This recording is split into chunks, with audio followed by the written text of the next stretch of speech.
This is Gavin Serkin. I'm at the SuperReturn Africa Conference in Cape Town, where we've been honoured to be addressed by Mr. F.W. de Klerk, the former president of South Africa, who of course led the country out of apartheid and won the Nobel Peace Prize with Nelson Mandela.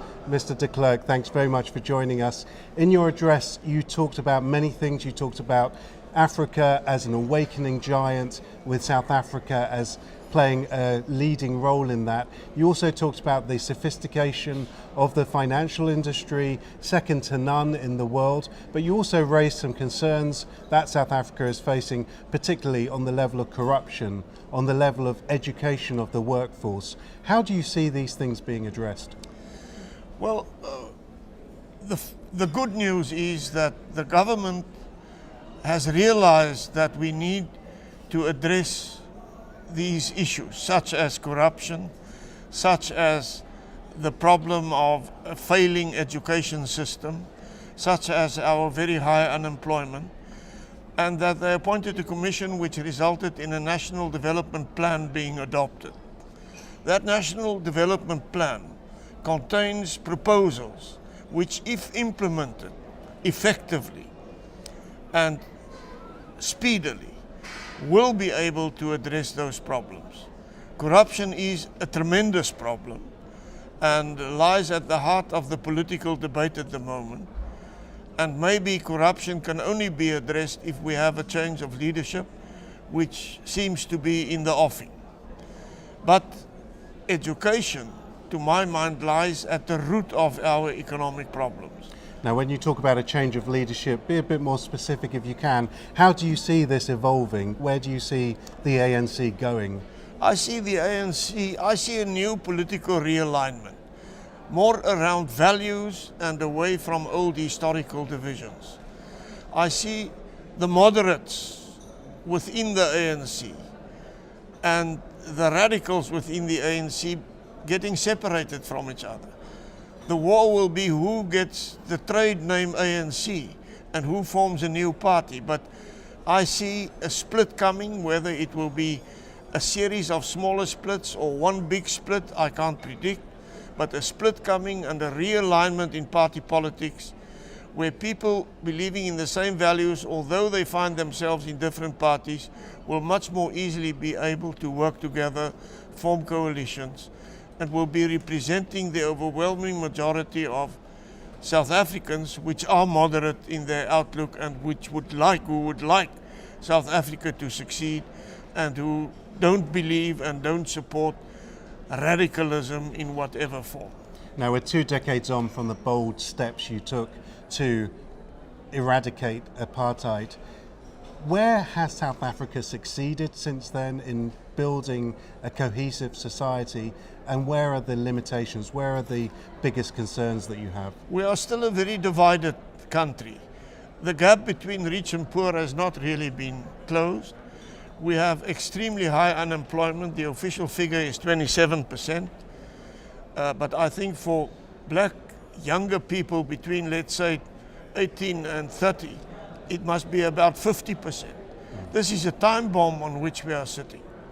So we have not succeeded in really bringing bigger cohesion, and many political parties are unfortunately using this to promote their own party particular interests rather than being committed and giving a lead on nation building. So that's a negative. On the positive side, from time to time, when we had the Soccer World Cup here, the whole nation united. We have the capacity to. Everybody respects our new flag. And if you just walk the pavements of the cities of South Africa, you find a warmth and a goodwill, which I think is our biggest and greatest asset. And that division that you talked about has a big influence on investment, because just to take an example, in terms of fiscal cohesiveness within the country. I read somewhere that 13% of the population pay income tax. Just as an example, this is an element that the economy overall needs to address to bring more people formally into the economy. I'm not so sure about the 13, but it is a very low figure. But everybody pays VAT.